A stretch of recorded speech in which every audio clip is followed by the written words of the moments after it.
Hello there. Someone asked me online if I could do a little video about the drive select button and the modes that you can get on the Q4. So I've shown these in a couple of videos already, but never all together. So, first one, if you go into car and charging and efficiency, you can select range mode.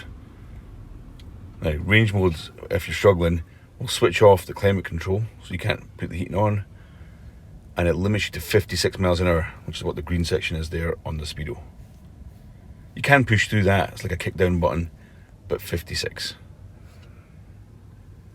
Next up, if you hit drive select, you can press efficiency. You don't have to press it on the screen, you can use the button to cycle through. Efficiency limits you to 80 miles an hour. And again, you can push through it. Moving to comfort mode. Comfort gives you slightly better throttle response and it takes off the 80 mile an hour limit. So in theory, you can go all the way up to 100 miles an hour, which is the limited speed of the vehicle. Auto should switch between modes, depending on your driving style. Dynamic weights up the steering a bit and gives you better throttle response. And then there's individual, which you can customize. And there's 6 combinations for this. So I tend to do efficiency for the drive mode and dynamic for the steering. There's 6 combinations you can have for the drive system and the steering. Can you notice any difference? Well, in dynamic, even if you've got it in D, the regen braking goes on pretty full. So it feels a bit like engine braking while you're driving. Every time you back off, you can see the regen kicking in and it feels like engine braking. You can see this in the bottom left of the virtual cockpit, where it goes into charge mode every time you back off, and power shows you how much power you're using when you put your foot down.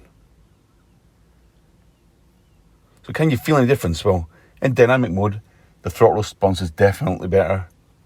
It feels sharper, and the steering weights up a bit for in the corners.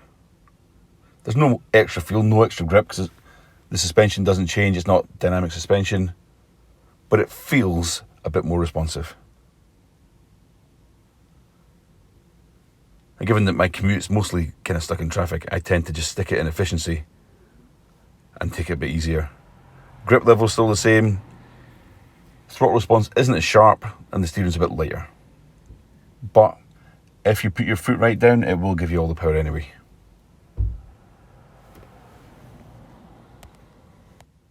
Unfortunately, steering feel and throttle response are really difficult to show when you're filming a video on your phone. So, I've not got any clever way to show that. I just have to take my word for it.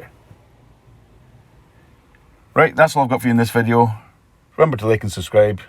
Thanks for watching, and I'll catch you next time.